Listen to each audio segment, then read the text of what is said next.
Hello, you listen to the Fuzz podcast with myself, Joe Milburn. And I'm Jake Maslam. Right, today we've got a couple of interviews lined up with Dopethrone, who I interviewed at the Manchester show on the 24th of June, and Electric Moon from Germany. Right, kicking things off, we've got some news. Jake? Yeah, alright, well the first bit of news is about Mark Greening being kicked out of Electric Wizard. Now, I saw them at Temple's Festival, and it was really great. It was the first time seeing them, so I can't really compare the live performance with others. But I've got to say, it was a really great show, and he was no small part of it. I've heard from one other person who was there that he was blamed for some technical difficulties. I don't know how true that is, because it seemed fine to me and the technical difficulties were coming from elsewhere, but I was pretty drunk, so that was maybe, not the most impartial kind of person to be looking at that. His statement is just this: very gutted and sad, but unfortunately I will never get to play live the new Electric Wizard tracks I recorded/written, as Liz has sacked me from the band. Gutted, but Electric Wizard are no longer the band I once formed with Justin and Tim many moons ago, more of a who can dress for most 70s club. All I can say is at least the new album will be better than the last three. Make love, not war. Now, apart from the terrible punctuation in that, he's got a point. It's the last three albums, were they Black Masses, Witch Cult, and what was the one before that? We Live. Was it We Live one before that? God, it seems like so long ago. Yeah, I mean, they're pretty cool albums, but they weren't a patch on Dopethrone and Come My Fanatics, which I think everyone agrees with. Well, not everyone, because you're going to get exceptions, but the people that matter agree with this. Are the best ones. Yeah. So it's kind of a shame, I suppose. I mean, reasons for he's obviously had reasons for being kicked out, and I don't know how much egos and whatnot play in that. But it's just, for me, it was a shame, I suppose. We're going to get another drummer in, I'm sure he's very good. But let's look and see how this new album is. It could be a very important part in Electric Wizard's history, and we don't know how much longer the history's going to last with them, how much longer we're going to go on for. But I don't see any sort of sign that they're going to break such. It just seems to take it so easy that you imagine them just going along like indefinitely. Yeah, well, Electric Wizard have always been a band who've, they've relied a lot on reinventing themselves over the years, Every album's had a very distinctly different vibe to it, and the subject matter and what have you, and a lot of that is in no small part down to lineup changes. Excuse me. When Liz Buckingham joined in 2003, it completely changed the way they sounded, in a lot of people's opinions, mine included, So I think Mark Greening, as much as it's, to detriment of the, the authenticity. The authenticity and the heritage of Electric Wizard. Yeah. I don't think it's going to be, it's not like Electric Wizard is over now, because other members have left in the past, and it's, it's not stopped. It's metal, it's what lineup changes or what happens, isn't it? Yeah. It's just kind of part of it. And so, see how it goes. Shame, etc.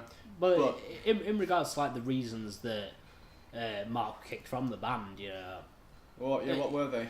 Well, it seems to be, and this is purely speculation on a lot of people's part, but and I can't really comment because I weren't at Temple's Fest, but a lot of people were saying it was strung out as fuck. God knows what on This Is Electric Wizard. Well, it made him play well, whatever it is. Yeah, it sounded pretty cool. Well, a lot of people I spoke to, apart from yourself, have said there were a few occasions when he just went into wrong songs and just played different shit. And that's a pretty valid reason for removing someone from a band. Yeah, pretty much, and it's very a lot of the speculation of it being that him getting kicked out is based on the Temple's performances, the proximity, between the two events. They've not really released an official statement saying it's because he's fucked up constantly, but it's very possible that it could have been down to on account of the very mixed reviews that it's received. And also we're going to talk about the new record in a little bit as well. Yeah. Right. Speaking of new records as well, there's the long-awaited solo album of John Garcia of Caius, Hamano, Unida, and Vistacino, essentially Caius, plus a legal battle. Yeah, like I said, this has been very long awaited, and John Garcia has essentially said that he's blown off other chances to record with the aforementioned bands. because he's really wanted to do this for a long time, you know, which all credit to him. But personally, myself and a lot of other people would much rather he just do another slow burn record. You know, they've released sort of like a teaser every single track on YouTube. Napalm Records did this a while back, and there's some cool stuff on there, including a collaboration with Bobby Krieger from The Doors. He plays like Spanish guitar on one of the tracks, and you know, in Garcia's opinion, that makes the album. You know, which it'll be interesting to see how that turns out. No, it probably makes the album for him, because even if he farted into a microphone, to get someone like that on your record, it doesn't matter what they do, the fact is we're on your record, and that's where the love comes for him. Practically speaking, to everyone else, it doesn't really make a great deal of difference, doesn't it? Yeah. Well, one of the other interesting aspects of this album is mentioning slow burn as well. He's re-recorded one of the tracks, which is called Cactus Jumper. On the album it's called All These Walls, which I don't know, I've got very mixed opinions on. Wait, what's that? He's re-recorded one of the slow burn tracks right. off the one album they did, and yeah, I've got mixed opinions on that, because in terms of the production, it's a lot more polished and it doesn't have the same, you know, guttural rawness to it, you know, and also John Garcia's vocals have declined over the last sort of 20 years, it's fair to say, you know. So yeah, we'll see how that turns out. That album will be coming out on August 1st on Napalm Records, if anybody's interested. Okay, third bit of news is one of the bands I respect the most in the Doom scene, which is Yob. Now, I don't think anyone can deny that they're a huge presence. They've been doing it for a lot of years, trucking away. It's been like kind of good album after great album after great album after good album kind of thing. And they do have a new album coming out at some point in the very near future. Should be around September time in the UK anyway, in the EU. And, well, the day after in the US. It's called Clearing the Path to Ascend, which is suitably nonsensical, yobbish, cool sounding thing. And yeah, they've got 28 days, which is pretty cool. There's 4 UK dates. There's one in Bristol, Manchester, we've got Glasgow and Leeds as well, and London, which makes 5, Joe. Right. I didn't see you doing this research, boy.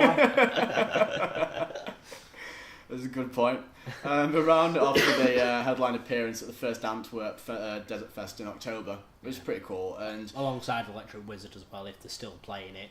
Yeah. You know, if they've got another placement, they've not said they're not playing it. But they can get someone up and ready in a month, can't they? Yeah. I'm sure of that. If you guys are listening, I am available. Yeah. and I know your shit. We do have a drummer here who could... that'd be really cool as well. Yeah, go for it. You're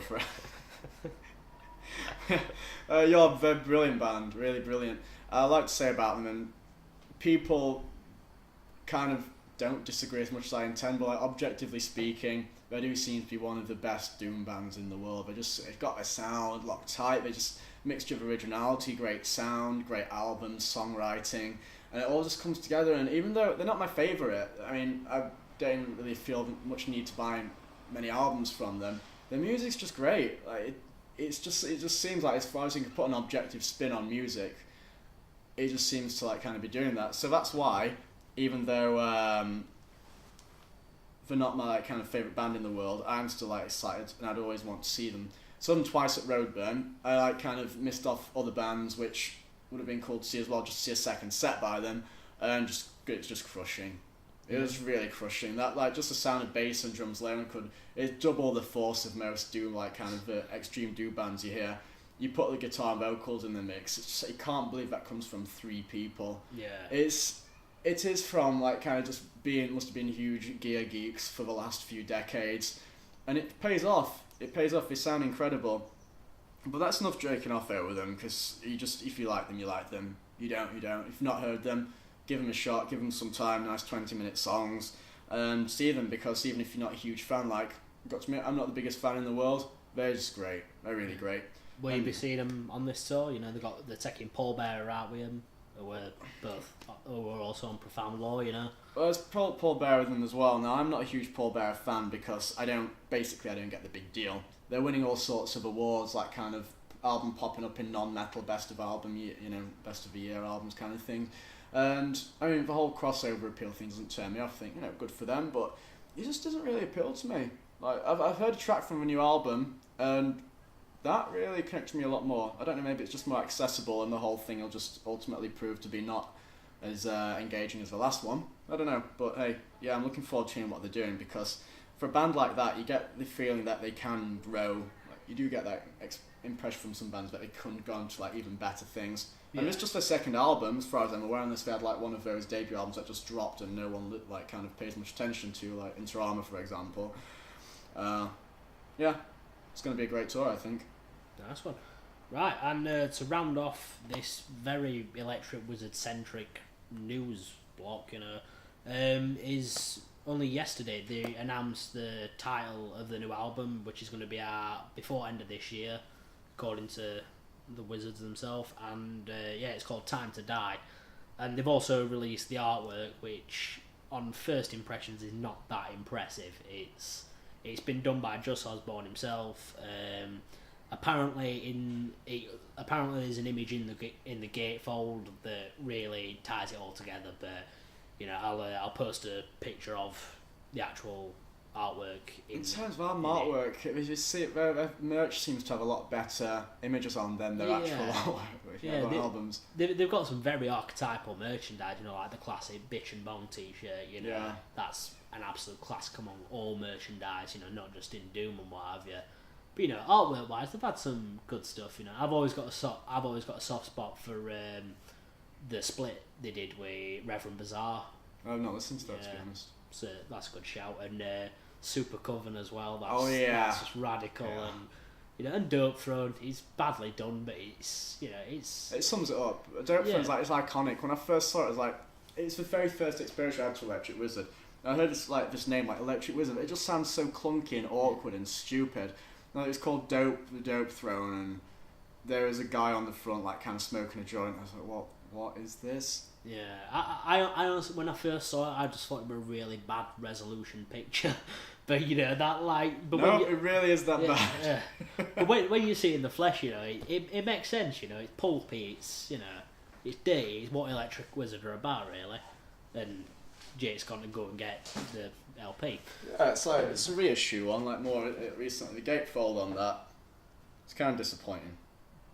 Yeah, it does what it says. It's got tits on it. It's got tits. You've got your Baphomet, like kind of random, cryptic. That's what it's all about. Yeah, that's pretty cool. Yeah, in regards to the actual album as well, Just has issued a statement saying all our albums in the past have had a theme: revenge, drugs, black magic, and the theme of this one is death. Of course, death to us really means rebirth. So this album is a manifestation of a very primal occult belief in the final sacrifice, which I'd say is very, very appropriate, seeing as Mark's just been kicked out of the band. It's going to be an interesting exploration of the end of one era of Electric Wizard moving into another one. How long was he in for in total? It wasn't long. I don't know, because there were the big hiatus included in that. Right. And it's come and gone. I wouldn't say the drummers still in Electric Wizard were a revolving door, but they've had a few drummers. Right. Okay. Also, speaking of Dopethrone, the band from Canada, Dopethrone, I had the pleasure of interviewing them on the 24th at the Manchester date. And we're going to play that interview next. Really cool guys. If this podcast is out in time and you're in the wider European community, try and get out to see one of their dates. They're on a 25 date tour at the moment, and they're covering a lot of Europe. So absolutely amazing live band, and listen to the interview, and after the interview we'll play their track off the second album, Dark Foil. Nice. Which is the title track. So enjoy. Yeah. Right, we're joined here by Dopethrone today. Do you guys want to introduce yourselves? I'm Vince. I'm Carl. Right. Okay. Firstly, for people out there who aren't really familiar with your guys' work and your sound, could you sum it up a little bit for people who don't know? It's like blues that you drag in a swamp and then plugged in. It's dirty, sludgy. Doomy, with a punk attitude, I guess. Yeah. Who would you say your key influences?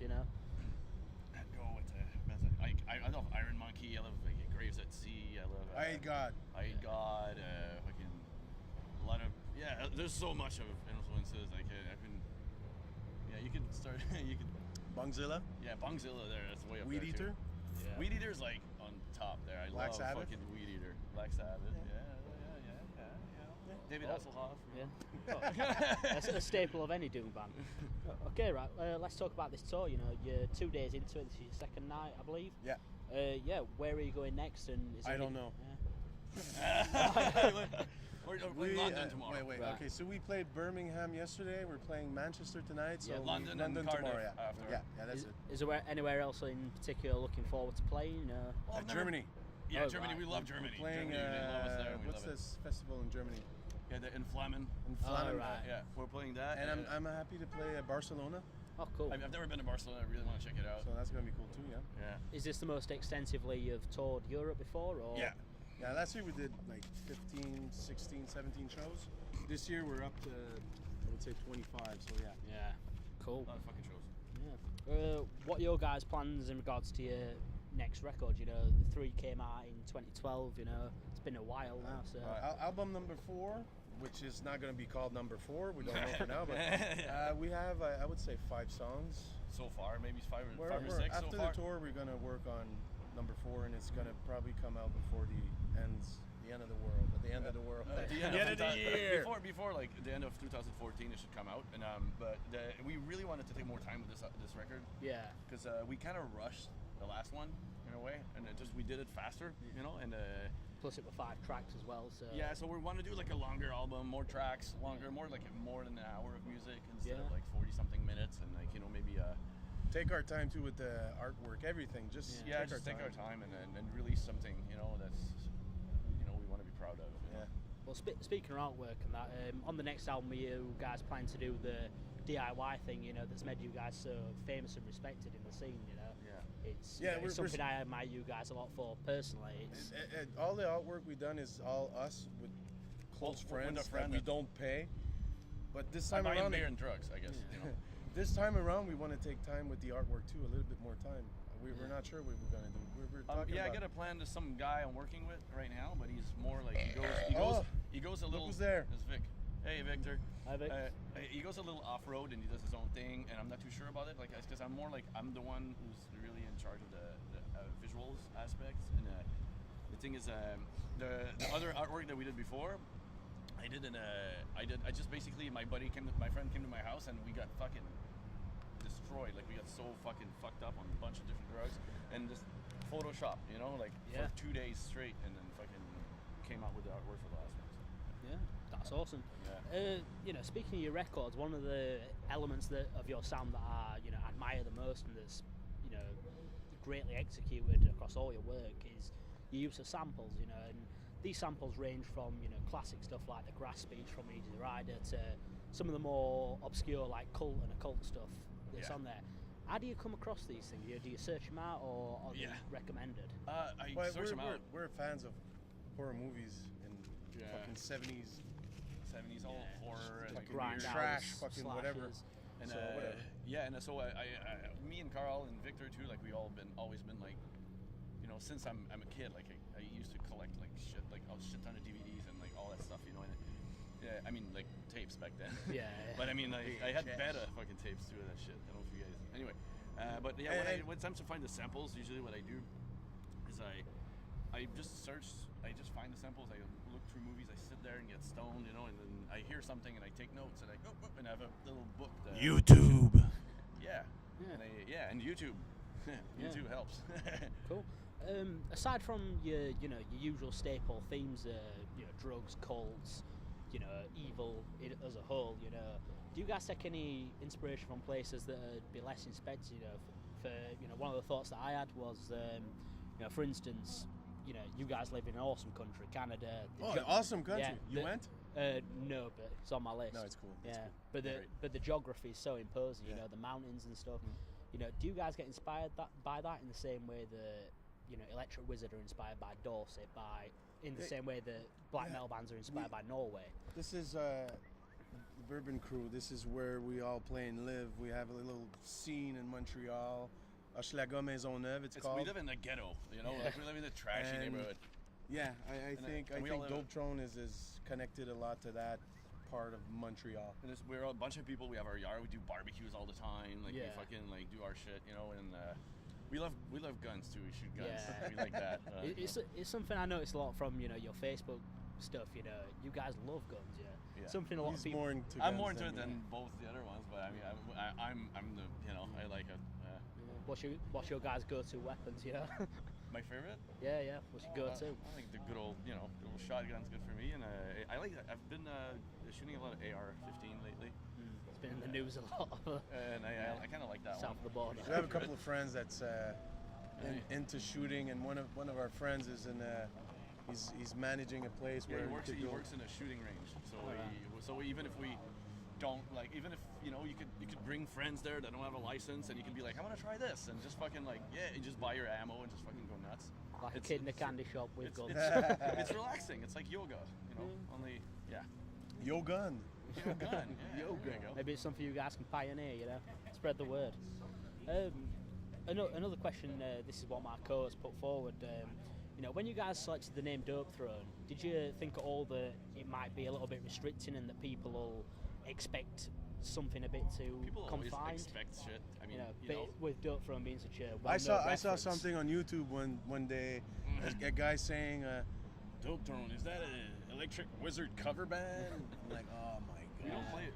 But really, when we started Dopethrone, it was kind of a seriously, it was a fucking joke. We started Yeah. as a joke of fun. It was friends getting drunk, getting wasted, and just were like, oh, and I was like, oh, playing heavy shit. We're having so much fun, right? And it's like, it's a because I used to play a lot of grind and like crust too before, Yeah. and D beat and all stuff. So I was like, oh, something like really heavy is fun to play and shit. And then we're like, oh, we should call it Dopethrone. It's gonna be cool. And it just stayed, and people loved it. So we're like, oh. And awesome. Dopethrone is a good album. Oh, It's amazing. seminal. So Yeah, it's a fucking good. Okay, next question. What does a Dopethrone writing session usually consist of? People have obviously got their own ideas based on your music. we don't and that. record anything. We don't write anything. We just hope that we'll remember everything. Yeah. We basically, because again, I'm not the kind of guy who sometimes I do it, but I don't. Like I don't really compose riffs by myself. I compose most of the structure of the songs, but I don't. It's hard. I'm not the kind of guy who's just gonna play by myself. Like I like, to play really loud. And like I like the drums. I like to have drums, and I compose. We compose our songs while jamming, like while improvising, and we're like, oh, let's keep that riff. Sometimes we freaking forget. Sometimes we're so fucked up that we're like, oh, what's that riff from yesterday? Damn it! Like, and sometimes Victor is always around. He's got his cell phone. Yeah. We And record with the cell phone. We record Oh, like right. when we're too fucked up. He like records the riff with his cell phone, like not as loud, and then we just like listen to it the next day. Like when we wake up, we're like all haggard, and we're like, oh yeah, that's it, and we jam it out again. So yeah. Cool. Would you say your guys' approach to writing has changed at all over the last 6 years? You've got 3 albums under your belt. Has that done anything to the way you write? No, we didn't change Really. nothing. Yeah. Fair enough. Yeah. If it's not we broke, just get don't fucked fix up it. and play, and then riffs come out. Okay. My next question is, what's the deal with your guys' effects setup? You guys have become pretty famous for the signature, massively multi-layered effects on the guitars and what have you. Is this a really intricate pedal board you guys are rocking, or Really, I just carry like some pedals. They're all dirty. There's dog hair on them. They're And we weird. hope And I they carry them- work. Yeah, I carry them in my backpack. I don't take care of any of it. When they break, I buy another one. what are your favourite pedals? Big Muff. Yeah, classic. Yeah, I like Electric Mistress. Awesome. Octaver, Multiplexer, Octave Multiplexer. Electro-Harmonix is my favorite brand. Right. Yeah. Cool. Now you guys have played Roadburn, which is considered pretty much as the greatest achievement by a lot of bands in the doom genre and what have you, across heavy music in general. Yeah. What's next for you guys live? Is there anything else that you've got your heart set on? Like, I was thinking strippers. yeah. No, I'm just What, kidding. I'm just kidding. Officially branded Dopethrone strippers. For now, in 2014, it's the album, and we have a show, probably 2 shows in the United States with Windham. Right. Windham. Oh September. yeah. They played here a while back. Oh yeah. Yeah. And after that, we don't know for now. Yeah. We'll see. We're probably going to be back next year. We don't know. I think we're when. going to be back in April too in Germany. I think. We're working on Hellfest. Yeah. All right. Have you Desert Fest, sorry. Yeah, Desert yeah. not Desert Sorry, Fest. Desert Yeah. Fest.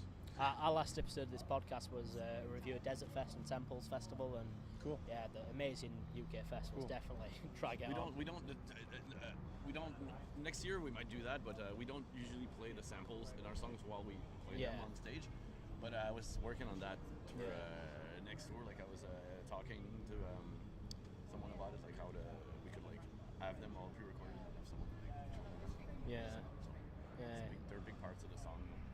Awesome, man. Yeah, I can see how that add an entire different dynamic to your live set as well.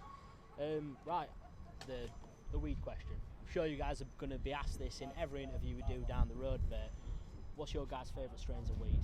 You know, have you guys got a favourite? You know? Jack Error for me. I think White Widow's alright. I've been smoking a little too much of the PK, the Purple Kush, but it's good. But it's more of a indica. Like indica is more like in the couch. Like you sit on your ass and you're hungry. Like I like sativas better. Like better weed, for creativity. Yeah, you want to do shit. You smoke weed and you're like you want to do something weird or clean up your house or just do something. Not just sit there and you don't. Yeah. Our favorite I would say is Jack Error. Cool. Yeah. So is that is Jack Error an influence for the band? Could definitely be said. Most definitely. Yeah. Yes. What's your experiences with weed on the road in Europe? What do you think? You guys have been to Amsterdam before, right? Oh yeah, we're playing Amsterdam this year too. Yeah.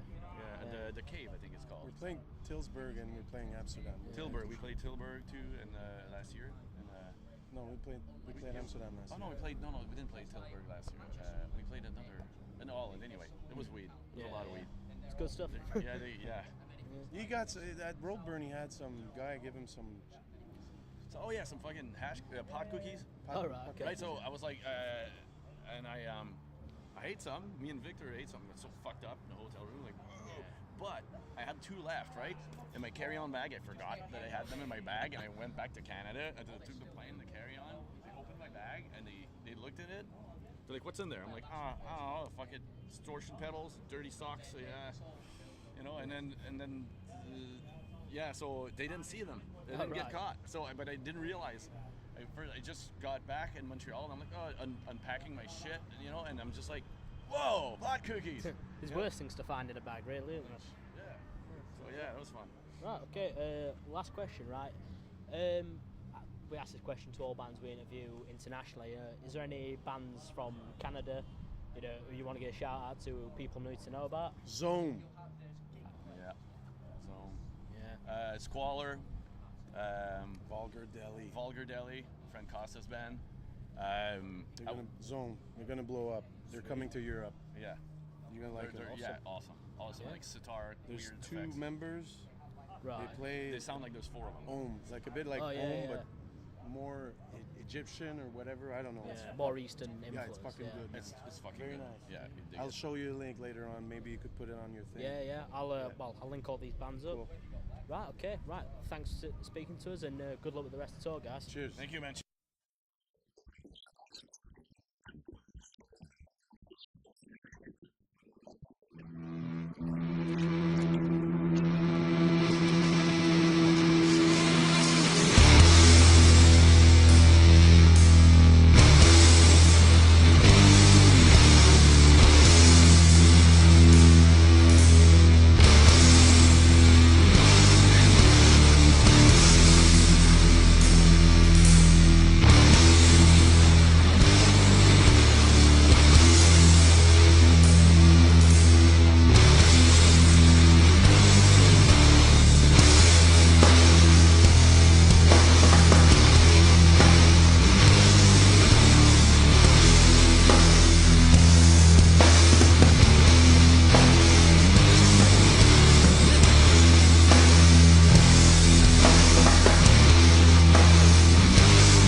This is Dave from Bong, and you're listening to Fuzz Cult podcast.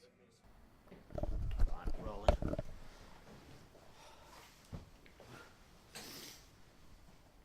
Right, that was my Dopethrone interview, and that were also their track Dark Foil from the album of the same name. Came out about 2011, I think. Yeah, one of the best works, and they've also got 2 other albums, and as they mentioned in the interview, they've got another one on the way, which I'm dead fucking excited about. Right, I'm now moving on to a couple of album reviews.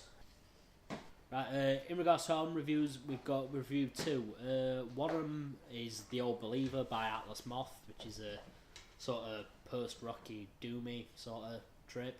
And the other one is a band called Zaum, who, as you probably heard in that interview, were recommended by Carl from Dopethrone. Another Canadian band. They go under the genre of Middle Eastern mantra doom, which is sounds fitting. Yeah, very good. Yeah, my opinions were very good. But let's tackle Atlas Moth first. Alright, well, Atlas Moth, it was my choice to review it. I've been a big fan of the band for a while. They've had 3 albums out so far, 3 full lengths, and an EP of covers called One Among the Weed Fields, which is a pun on this song from the first album, A Glorified Piece of Blue Sky, which is called One Among the Wheat Fields. I prefer the Weed Fields. The Weed Fields, yeah. It's not the best EP, to be honest, but it's pretty entertaining. They got covered, California Dreaming, got 5 to 1 by the Doors. I've not heard EP. No, I'm trying to remember the song titles. And a couple of others that I can't recall straight away. Now Atlas Moth, I've got to say I love the band. I was really excited to hear that they had a new album coming out, but their last album, which got all the rave reviews, it wasn't something that I was a massive fan of. It's called An Ache for the Distance, and I'll take it back from the start. The first album was what I fell in love with, and a lot of people just weren't really great fans of it. They seem to say, I don't know whether it's the songwriting or whatever, but they weren't on a lot of people's radars as a great band. Whereas for me, they just hit the spot. I love the 3 guitars, the vocal interplay, the sort of like old, like kind of classic rock blues sort of guitar lines on there at times. Just really big, heavy, doomy, sludgy noise with enough atmosphere in it to keep me interested. But now the last couple of albums, they seem to be going in much more like song-oriented direction. It might sound like silly, but they seem to be making more compact songs with a focus on the traditional writing, and that's something that I found a lot more with the last album as well. It's like, what am I really listening to? This isn't why I like them. Well, all the songs on The Old Believer are under 6 minutes. You know? Yeah, there might be one which like stretches to 6:02 or something like that. And looking at it right now, we've got 6:07, and that's the longest one. Now that's kind of like that's equivalent to me of what a 2-minute song is to most people. Yeah. So it seems alright. I don't gauge a song's quality like by its length, but it's often quite an influential factor of how much I end up enjoying it. And I don't know if it's down to like kind of a production or as much as the writing itself, but it seems like a lot of a heavy rawness that was in the first album is big riffs that just like didn't seem to give a shit. They just seem to be removed from the guitar, and I'm not saying it's like kind of a new wave sound or anything like that, but almost seems just like so much more subdued. Like the drums, just like they don't have that big primal feel to them that I enjoy. There's nothing wrong with it as such, but by trimming off what I'm sure they considered the fat and focusing on maybe it being more mature songwriters, quote unquote, it seems like they are giving too much of a shit now. Yeah, it's... I like the fat that they've cut off, you know? Yeah, it's like you mentioned about it being a bit subdued. It's one of the things I noticed about the album in general, that there seem to be a lot of layers going on, a lot of, you know, like I said, there's 3 guitarists, you know, but there's a lot of layers going on, but none of them actually, you know, have enough punch to them. You know, I thought everything would come, you know, really lacking, and there were no element that really, you know, grab you by the fucking balls, you know. There were no really growly bass or that. I know it's not applicable to all music, but it's a pretty staple element of all stoner doom. I got to agree with you there. Like, kind of, it did seem like it wasn't. I was going to go into it as well. It wasn't heavy. Like, I like heavy music for its, you know, its weirdness, the freedom it has. It's complete disregard for what's expected of it. And the last two albums, like Invisible and Naked for Distance, are well written. They're clearly made by talented artists that are like kind of good at writing songs, etc. But it's just they don't have the heaviness that was there on the first one, and it sounds like people obviously see it as an embarrassing oversight now. It's great. It's great for me. It's not perfect, and it doesn't seem to be more as mature as these last two, I suppose you could say. It definitely is more of a first album than a third album. That's why I love it. But getting on to the good points of the album at least, because it's not a bad album. It just doesn't have the kind of points that I enjoyed and what I enjoyed that got me loving the band. The vocals were excellent, in my opinion. Like the harsh vocals are great, the melodic ones they're adequate, but without being like they don't overtake. They just add for some like another instrument, another melody line almost. And I'd almost go as far as say this is the band's strongest point. Yeah. What do you think about the vocals? To me, the vocals one of the things that stood out. The use of the different techniques. The screams, the melodic stuff. It worked very well in tandem with each other and also in opposition to each other. It gave a good contrast, which, like I said, I think it, and like you said, is probably the strongest point of the album.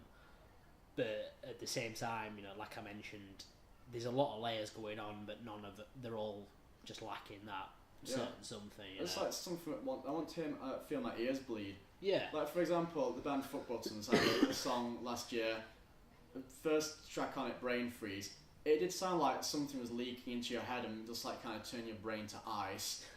Like, it's brilliant. Like, I know lots of metal fans won't be interested or have heard of them, but if you like heavy metal like music for its like, kind of almost some genres anyway, it's drone like repetitiveness. It's like the sheer heaviness, extremity of the sounds, and the psychedelic element of it. Listen to Foot Buttons' last album. That does it far better than Atlas Moth do.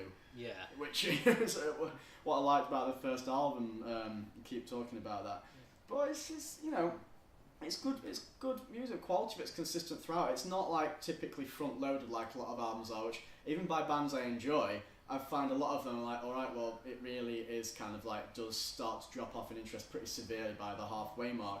But this one does it, it's pretty consistently got interesting moments all the way through it, and some of the better ones even do come near the end of the album in the last few tracks. And but in conclusion, it's like it's more ethereal than heavy. Yeah. If I had to put a word to it like that. As I listened to it more and more, it did become more of a grower on me, and I might find in a year's time of continuing listening to this that I'm just embarrassed to listen to this review right now.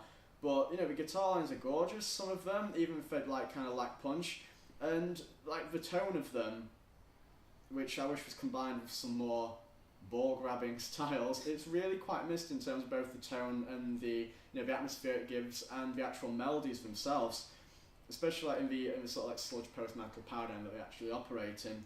So all in all, if you like the new sound, it's great. It seems like an expansion and maturity and development of that. If you like me and you like them for what you heard on their earlier material, then you're probably not going to like it a great deal. But here's a track by them called The Old Believer, off the album Old Believer. Oh, right, sorry. Yeah. One of the few points that I did like about it was there's some quite interesting themes in there, particularly one that appeals to a lot of my interest is the track Sacred Vine, which is about ayahuasca shamanism and South American spirituality and what have you. You looked that up? No, well, it's something I study a lot at the moment.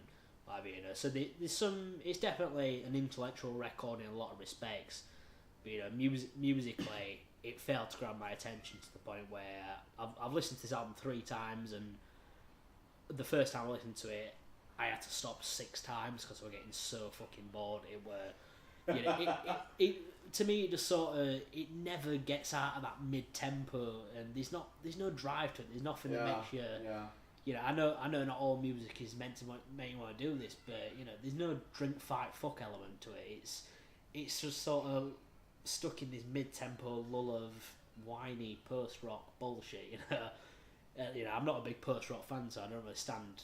Well, me neither. I'm a big fan of this band, I still can just say, and I'm with you on a lot of those points. Yeah. He made a great album. I agree that it's like got quality to it, but it's just not what I consider to be enjoyable in my music taste. Yeah, and also this is something we didn't experience because we haven't got a physical copy but they've done some pretty cool stuff with the artwork, haven't The they? CD version, anyway. Yeah, there's apparently there's an insert that if you submerge it, it's got the artwork James. on the front of it, which is like a woman sat, like, it's brilliant white, and she's sat like a throne, and then if you submerge it, it goes all gothic and evil and shit.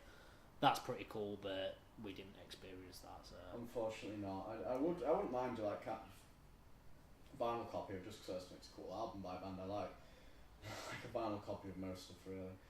But the fact is that I have heard more about the front cover than the music itself. yeah, what Coincidence? yeah. Well, one of the things that I sort of thought, and that I've read elsewhere as well by chance, is that as cool as the artwork is, and it demonstrates a duality and what have you, it'd work better on an album with a lot more duality to it. This is in my opinion a very one-sided album. That it's not as if the artwork's a reflection. It's not as if it's a cool and ethereal, twinkly album with a real undercurrent of darkness. It's just sort of. I honestly found it bland. That's as good as I can put it, really. Yeah, well, I'm sure there's a lot of people that disagree with us, and they're doing pretty well. They're getting a lot of coverage for Profound Law, but it's pretty difficult for Profound Law to put a foot wrong, really, even if you don't like all this stuff directly. But I think that explores it pretty thoroughly in terms of what we think of it. Yep. So, leading out from that, here's a track by them. It's off the album Old Believer. It's called The Old Believer. Here it is.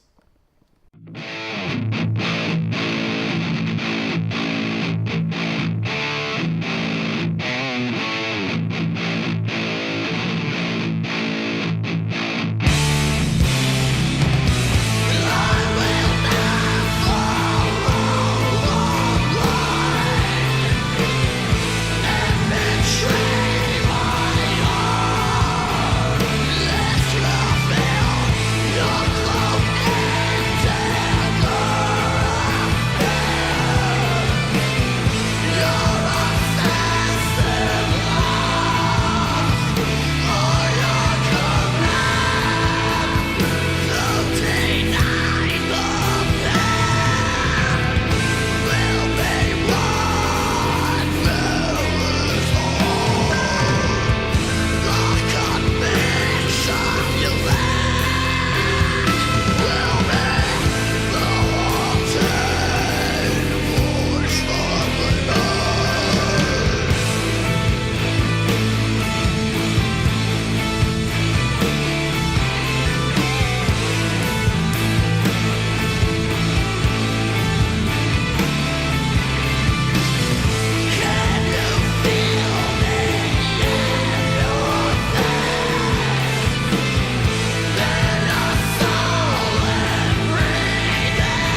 Right, okay, that was the Atlas Moths, The Old Believer, that's the eponymous track from the last album that we just reviewed. And moving on, this is the band Zaum. Now, Zaum are, like I mentioned, a Middle Eastern mantra doom band, very much in the vein of, basically. That's the best comparison that I can think of that most people know. It's two guys from Moncton, Canada, and yeah, basically two guys. They play there's vocal, sitar, drums, bass, and synths, which they really bring together to make some quite interesting soundscapes. They also describe themselves, I think, as an oral history of the Middle East, which I've not really listened to the lyrics enough to confirm or deny that, but basically this album is 4 tracks long. It's about 48 minutes in total, because the shortest track clocks in about 8 minutes, and the longest is about 15-20 minutes. It's definitely an album that you need to give time to. You can't really do other things while listening to it, which I suppose is a plus and a negative point in a lot of respects. My opinions of this were very good. As a big fan, I got where it was coming from, and I felt like they did what do with a lot more authority and a lot more layers. In a lot of ways, that just sort of the music lands on your ears. It's in a lot of ways it's very very unimposing a lot of the time, but Zaum sort of, I don't know, because of the more complex layering they've got going on with the different instruments and voicings, it seems to grab the attention a bit more, and it seems to really get in your head. It's a great epic piece of doomy music, really. What were your thoughts on it, Jake? I mean, the first thing you got to look at is front cover. Yeah. I mean, what came first is this or the Dope Smoker reissue? Yeah, it's worth noting, definitely. It's this came very recently, so after. Yeah. Probably inspiration. The album's called Oracles, by the way, which I ain't mentioned, which I probably should have. Let's check on Bandcamp. It's all up there. It's really worth a listen. For me, I'll start off with this last track, which we'll get to in a while. But the first track on the album, Zealot. To me, this is what stoner rock should actually sound like. Yeah. For me, as much as like the whole Kais thing, I'm not a huge fan of it generally, but it is what it is. It's decent stuff. Varying degrees of quality, like every genre. But I won't really attach the stoned label to it that much. It doesn't make me feel like listening to it that I'm in a particularly stoned out place most of the time. Anyway, the whole Orange Goblin, Fu Manchu blues riff just doesn't take me there. This does. Yeah. This to me is stoner rock. Yeah, it's definitely got without sounding too mystical about it, a transcendent quality to it. It carries you off. It's a soundscape that you can really immerse yourself in my experience at least. I think that's really what they're going to go for, because it does sound like that, essentially cutting off other things like worrying about what you're going to eat, what you're going to wear for work tomorrow, etc. And just that moment where, when you have had too much to drink, smoke, inject, whatever, when you just you just cut off and it's just there absorbing things, absorbing noise and sounds. Yeah. Which is when it's at its nicest. And it's something which I think the album goes for throughout, and there is diverse between the tracks. And you mentioned about earlier, and I think it's an absolutely unavoidable comparison, especially when you get to the last track, Omen. Vocals are on, the kind of tempo of it's on, the feel of it's on. I mean, there's droning tones. I don't know if it's just him just doing kind of closest point of reference, or if it's downright plagiarism, but it just makes it sound so much like Bong. Yeah. Especially off their last album, not the most recent one. I think it is the one with blue cover. I can't remember the name. Likewise. Yeah, I think it's the last one. It's really awesome album by Bong anyway. So yeah, I really like this style a lot. I mean, like I say, it could be close point of reference, just sticking in there. But it does remind me a lot of it, maybe a little too much at times. It's almost like I wouldn't say makes a blueprint almost for this style. I wonder what they'd be like if didn't exist. Yeah, and I like the idea of the whole Middle Eastern kind of shout out, I suppose. did it on the last album, Vatic Songs, which everyone disagrees with me, but I think that's by far the best album. It engaged me the most, like kind of just the atmosphere, the way it sounds, is just brilliant. Writing wise, I'll have to. Sorry, yeah. Well, the sound wise, I'll have to agree, but writing wise, not so much. But personally, I'm a big fan of Conference. You know, that's just my jam, really. Conference, it's again, I kind of just listened to it a load of times. It didn't do a great deal for me. It's like, is this the best the band can do? And still, man, that bass intro on Flight of the Eagle, doom doom doom doom doom doom doom doom doom doom doom doom doom doom doom, like yeah, so simple and straight back, like it's cool. It's why it hits different people. I'm not going to disagree with you. It's, you know, most people disagree with me on it, but hey, I love that album, and I like this artwork, like general theme of it, and this kind of like taps into the same thing, and the way it sounds just like floats like kind of by hypnotically. It's involving yet subdued at the same time. Yeah. And it's this type of music, the songs lengths are justified by the type of music it is as well. Like you don't meditate for 3 minutes. Yeah, you exactly. Can do, but you ain't gonna get shit from it. Yeah, it's like having 2 pieces of popcorn for lunch. You're like, alright, that's good. What's it done? So it's involving. Like say you can't just like you can listen to it in the background, sure, but to get the most from it, I think it is just something you've got to absorb.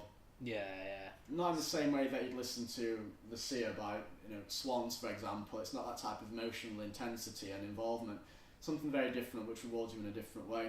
Well, in a lot of ways, like, you know, you say emotional intensity, it's something that I get from them a lot, and it's one of the reasons I like them. You know, the mantrified vocals. You know, it's quite emotionally removed. It's quite, you know, it's quite ambivalent to, you know, a personality. It's very much sort of, it's like, in a lot of ways, it's like a call to prayer. It's an announcement. It's a declaration of, you know, whatever's being said. You know, personally, I haven't looked massively into the lyrics of this album, but you know, it's I think it's a way of vocalizing that can be used to absolutely devastating effect. You know, and it's, you know, it's not all about, I don't know, if you want emotional intensity on vocals, like listen to fucking Whitney Houston or something. You know, with this you've sort of got to invest yourself in a little bit more, and you know, it's not, you know, it's not, well, it's a much more traditional vocal style, but not in popular music. Yeah. You know. It's like got that ritualistic edge to it. Yeah. I wouldn't say edge. I'd say cornerstone almost. Yeah. That's what it's all about. And again, like kind of through repetition, that's what it's all about. You don't do a mass in a minute and a half, do you? No, exactly. Yeah. So yeah, it's pretty cool. I mean, I don't know if I'll listen to it for fun at any point in the near future, but I think it's well worth listening to, and I'm glad that this, you know, the style's had a bit of expansion on it, because really, apart from who we must have mentioned about 12 times now, what is there that really like kind of walks in that vein? I think it's really untapped. You've got, is it Promised Land, and you know, kind of there's you know, a bunch of other, like there's Melachesh and general like kind of bands that try and mix the Middle Eastern thing with metal and fail awfully. Yeah, like Nile do, like every fucking album. I'm not a huge fan of Nile. It's not because I think they're bad. I think they've got that style down, you know. But I just mean generally for the other bands I'm thinking of, there's so few of them do it well and really take advantage of, like, oh wow, I've got a flattened second kind of thing. No, it's not about that. It's about getting the atmosphere down and the tones. Not about sticking like kind of a, you know, 10-second traditional instrument interlude in there or whatever. No, pay it some respect. Give it, you know, what it's actually meant to be like.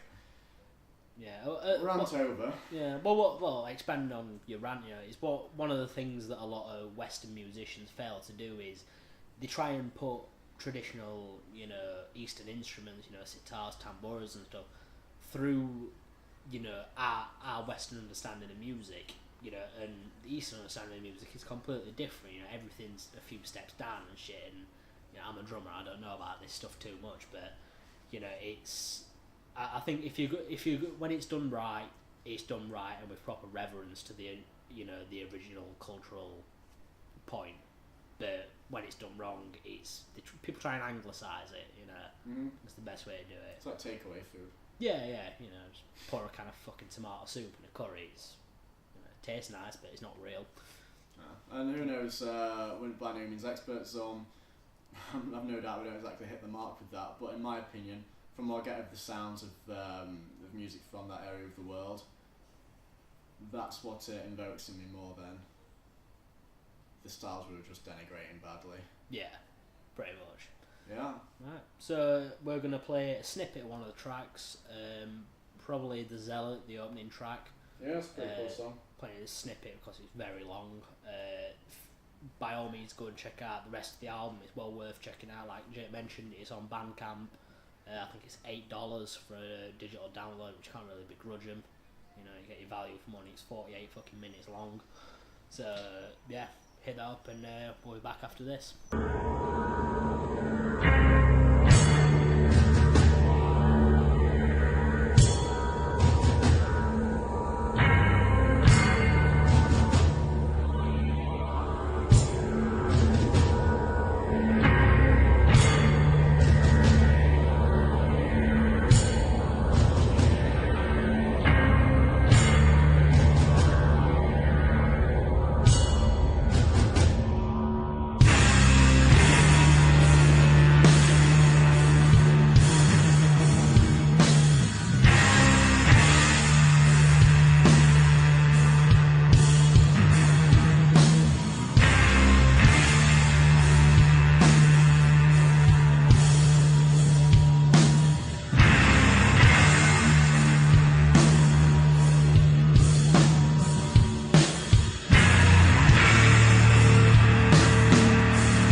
Hi, this is Wano, and you're listening to Fuzz Cult. Right, that was some of Zealot by Zaum. And we're going to go on to the next interview now in just a moment, and that was with a wonderful German band called Electric Moon. It's some of the best psychedelic, wigged out, any other descriptive word about stereotypical psychedelic music in the best possible way that you can get. We saw them live recently. Yep, it was on the, I don't know if it's an ongoing tour at the moment, but probably not by the time this gets out, but we're on the tour for the latest release, which is called Mind Explosion. It's a 3-track live recording of basically their latest jams, They've got Electric Moon there, as you'll find out from this interview. Their approach to music essentially, let's get in a room, play some shit, and it sounds cool, so let's tour it, which is, I don't mean in any sort of disrespectful manner, they really make it work for themselves, and amazingly talented bunch of people, and yeah, really nice and genuine people as well. I got from talking to them, really cool interview, and we'd been his first interview as well, chronologically before the Dopethrone interview. Yeah, it were a very good experience. So yeah, listen to this. Performance was awesome, wasn't it? Oh yeah, absolutely great. The thing with Electric Moon is the improvised nature of their music is, what they do on one night exists purely as a moment in time. It's, you'll never get that again, and nobody else, if they weren't there, they'll never be a part of it. And I think that's a very beautiful thing and a beautiful philosophy of live performance, really. Well, it is, yeah. And if any of you've been in bands, which, let's face it, the majority of listening to this probably will have, because it's the nature of what we do, you'll have had jam sessions and you'll have those songs which sound pretty cool for a while, and then they peter out really badly. Yeah. And you can maybe Play keep it up to for a death. few minutes, you get like kind of one or two riffs that, sound adequate at best. Occasionally, if you do it for long, you'll stumble across one that you actually want to put in a song. But on the whole, jamming is just, it's not a waste of time. You can learn a lot from it, but it's not all that satisfying musically in what you create. I disagree. You're disagreeing. For Yeah, me, it's never been satisfying. I've jammed with loads of people, loads of different situations, loads of different styles, and all I've had is a bit of fun. I've never had anything where I thought, I want to make that into something I want to keep. Outside of humour value, anyway. I suppose it's different attitudes towards songwriting. Personally, most of the music that I end up putting out, and releasing, is the origin of a jam session at some point down the line. Mm-hmm. But anyway, maybe it's different on drums. Yeah, but it's usually it's a full band jam. I don't like jamming on my own too much. But yeah, anyway, this is the interview we did with Electric Moon up at the South Sea in Sheffield, and to play us out, we'll play a snippet of a song from their latest album, which you can get, I think it's only on vinyl, which is a beautiful vinyl too. It's called Mind Explosion, and the track is called The Picture. Enjoy, and join us next month for the next podcast. Yeah, thanks for listening. Cheers. Right, we're joined here by Electric Moon. If you guys want to go around and introduce yourselves. That's more easy. Yeah. Lulu. Ladies first. I already did. No. Hi, I'm Lulu. I play the bass and stuff. I'm Dave. Was on records called Sula Basana. It's my pseudonym. I play the guitar. Sorry. I'm Marcus, I'm playing the drums in Electric Moon, and I have another band called the Space Rocks. Right, okay. So, Space Rock. yeah. Sorry, I introduced myself. It's on my fault. Update. You can introduce Point one.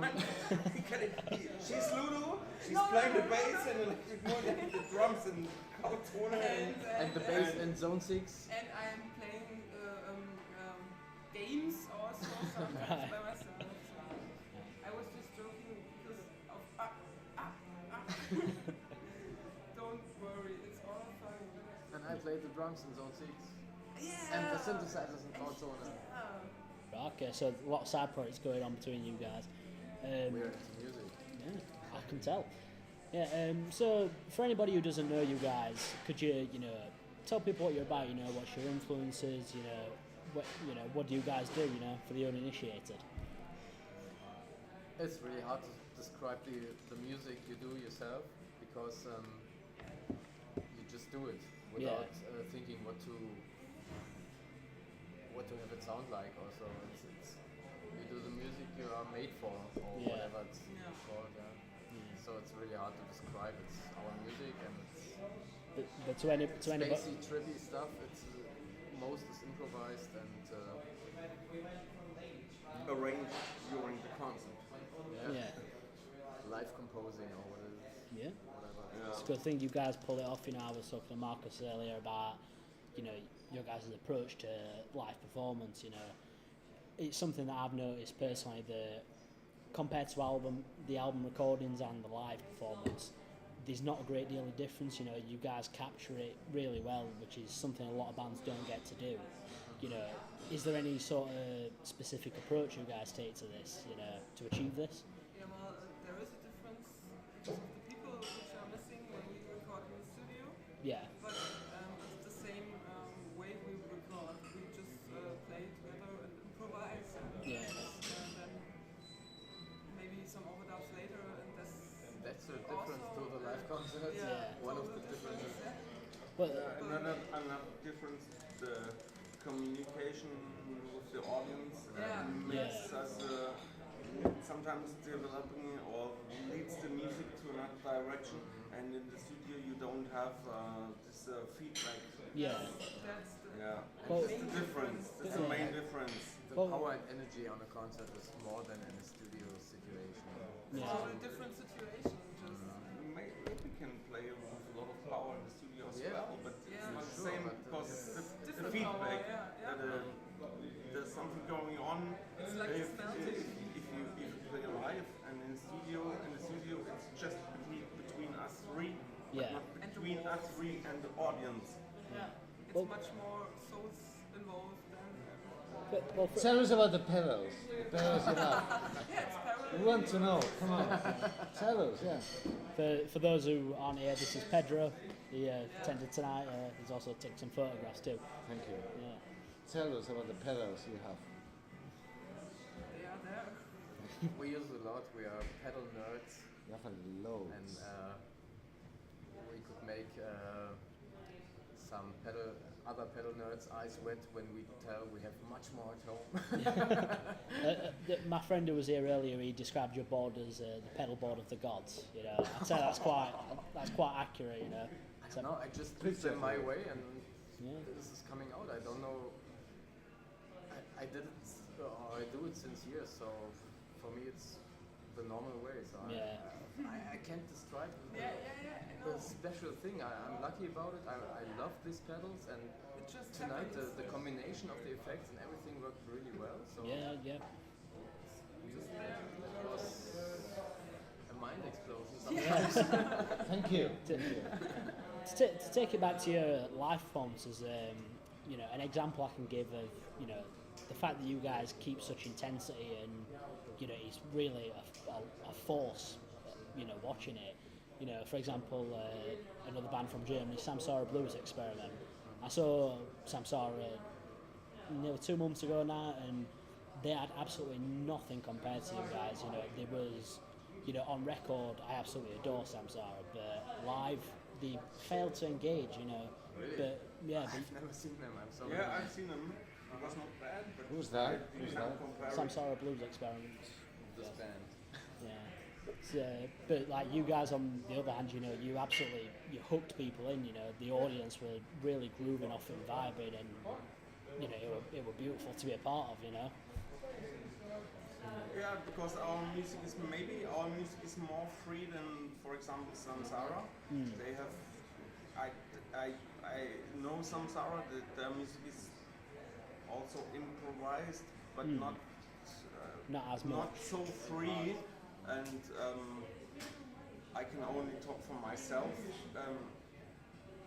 I have my style, the way I play, the grooves I play, and it does fit to the guitar and the bass. That's clear, but I see the audience, and when I feel this kind of rhythm or groove makes people get in a good mood, and I can continue, and I go deeper into this groove and put all my energy in my playing, and It's Yeah, like, you respond to the vibe. I like see people dancing, and I dance with my drums, and when I dance, it makes people dance. It's a good way to put it. And Samsara are playing songs, so Yeah. they don't have the freedom to change spontaneous, and we are totally free in our music, Yeah. and can take any chance of mistakes, of sudden happenings, whatever. Yeah. I imagine that's a form great new thing to have. out of So it. it's Yeah. just a different thing. It's not to compare because they are, it's not better or not better. Yeah, that's true. They are just a band, we are just a band and doing our stuff, they are doing their stuff. You can't say this is better or this is better. So, and this is just, we do our way and we try just to be ourselves. Yeah. And the people, at least they make our music because they let us, because they are giving us their feeling and we are giving them our feeling. So it's Yeah. such a It's an exchange. It's dynamic. And when it works good, like the concert you saw, Yeah. it can push it really to ecstatic moment. But something me and Marcus were talking about outside is the fact that you guys live really far away from each other, and to quote- 360 kilometers. It's maybe I don't know 270 miles or something. to quote Marcus, you guys never practice. Is this true? Yeah. It's true. Because seeing what I saw tonight, it was amazing. To say you guys never practice, it'd be amazing if you guys practiced all the time. But No, it's better that we don't practice. Maybe it's the opposite. Because If we we would would waste our practice, power. if we would practice, then the creativity will go away. Yeah, Yeah. we would waste it. Yeah. what was And also we are really, really, really lucky to met him last year. Yeah. Because he's our missing member from the past. Something like this. He came to us He by completed a the Trinity. funny moment, Yeah, it was just and it was like no word was necessary anymore.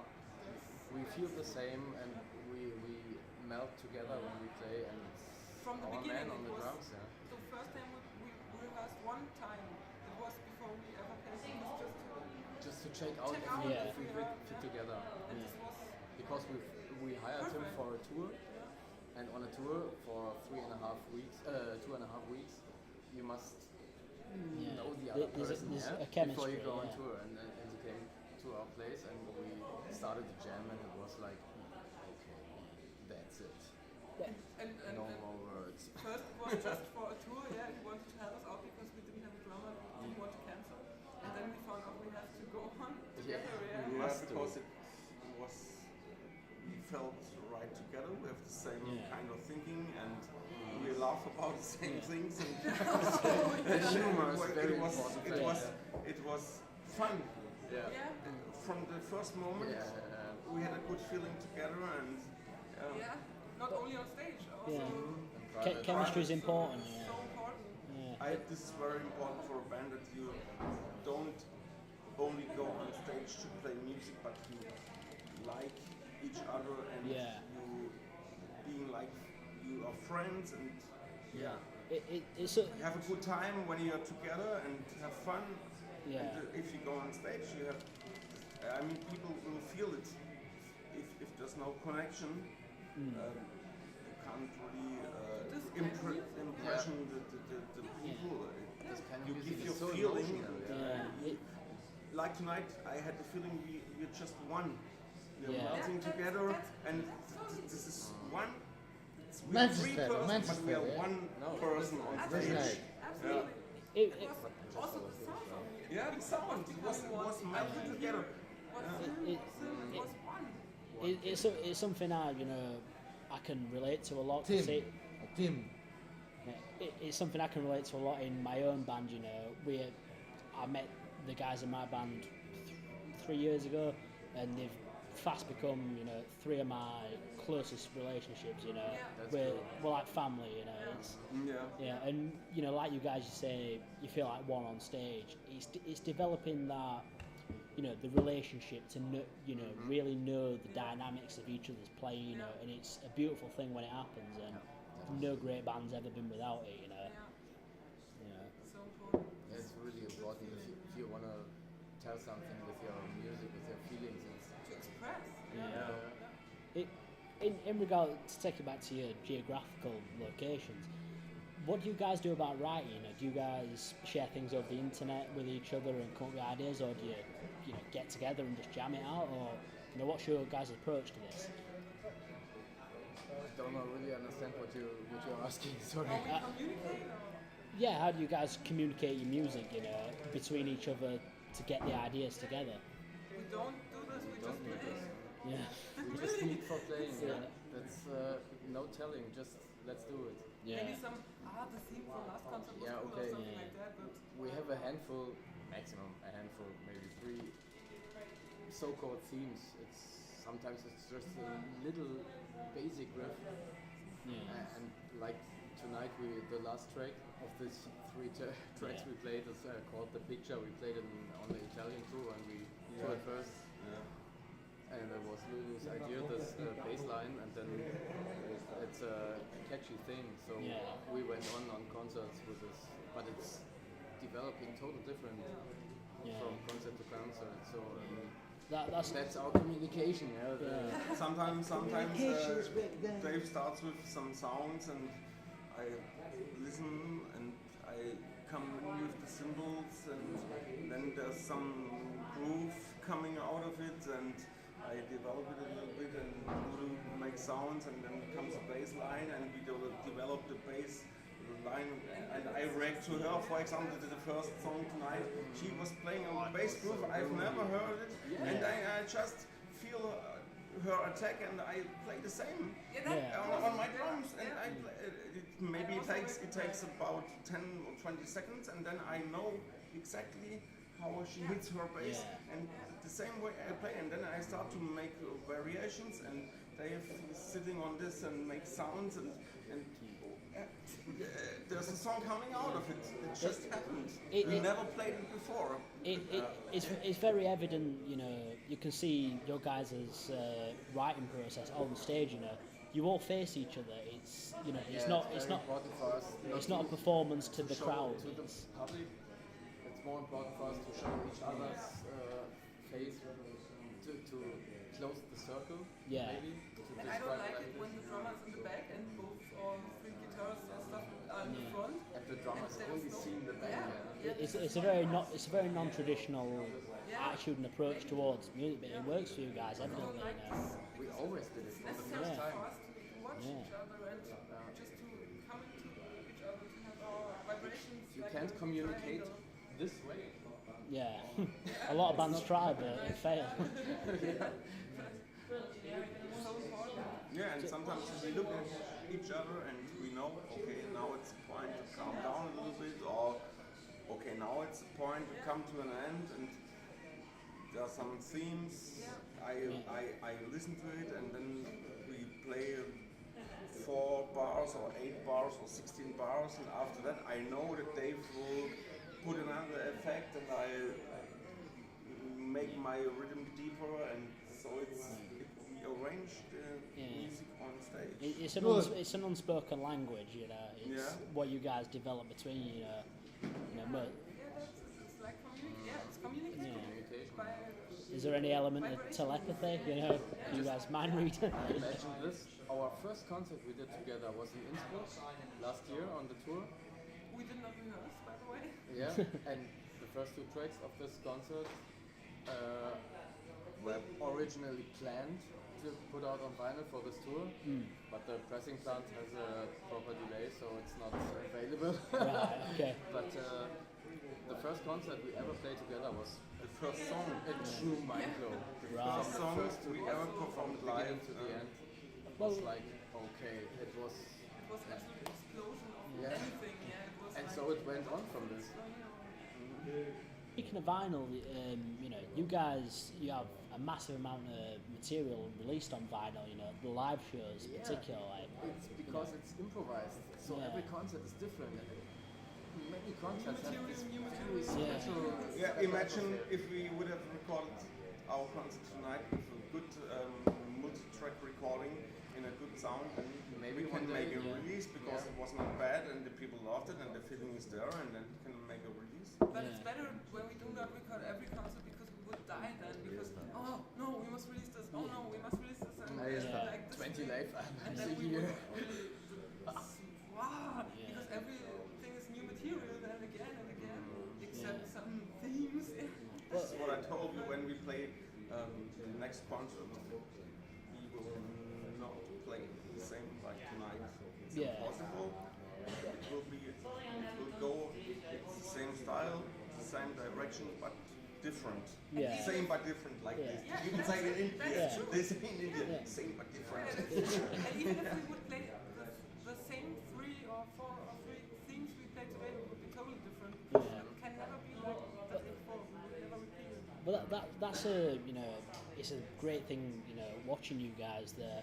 As soon as I've seen you guys tonight for the first time, I know I'm a part of something. I've experienced a moment in time that will never occur again, and it's beautiful. And it's one of those things that you have to be there, and if you weren't there, you'll never experience it. But that must be a great feeling to know as a band that you are creating individual spaces in time. Also to have the chance to be there with the people in this situation.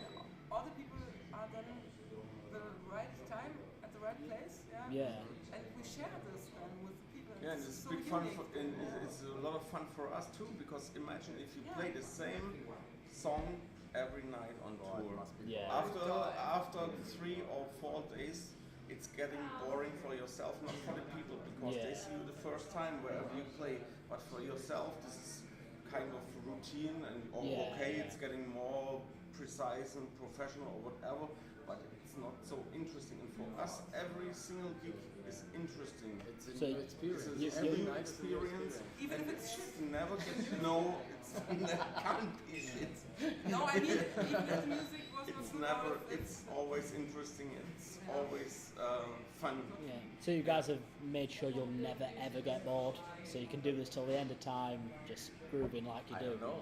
We just do it since September last year, so Right, I don't okay. know what's happening in the future, and I don't want to think about it. Yeah. But I'm lucky that there are people in the crowd like you who realize the situation of being part of a creation or of a happening or whatever it's called. It's unique. Great, you are so Yeah. open-minded. we feel the same, so it's nice to connect.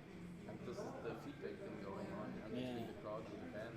Yeah, well, personally, I feel very privileged to have been a part of it and witnessed, and been a part of this vibe tonight. And I'll definitely be seeing you guys to be part of another unique moment. Very English, this guy is. Yeah. Very English.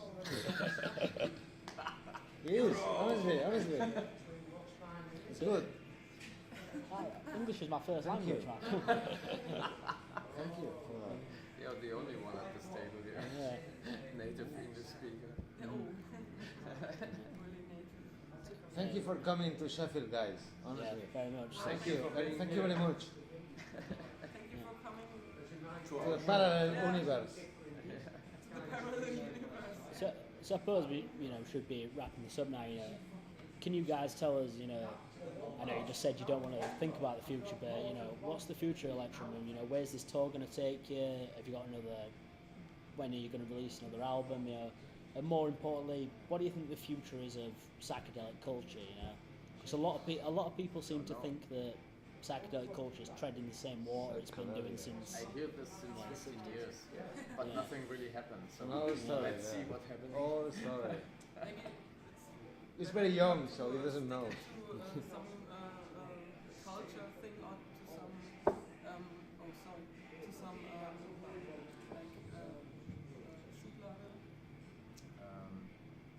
Draw. Yeah, no files under. Yeah, it's maybe better just to let it happen, and it's always happening. Magic stuff, and many bands have their magic experience, and it's better for me. I think it's better not to press it into a name. Psychedelia, and this is now Yeah. Fuck that. revolution, or I don't know. It's just music, and I'm so happy that people from different scenes join and become one feeling. It's not this. It's Doom concert and Doom people come. It's a psychedelic concert and the psychedelic people come. It's just concert and people come. So we don't think so much about this Style and direction or stuff. whatever. That's one of the great things. That's one of the great things about the psychedelic scene in general. That it integrates all sorts of open-minded philosophy and music and different cultures. And I think that's personally, I think the future is integration into other things. That would be nice. But I don't know if the people are really open for it, or really. The mass. You guys need to open the minds, man. Mind explosion. That's what needs to happen. LSD in the water supply and electric moon on the radio. That's what we need. Right. Okay. Thanks so much for talking to us, and good interview. Thank you. Okay. Thank you.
Bye.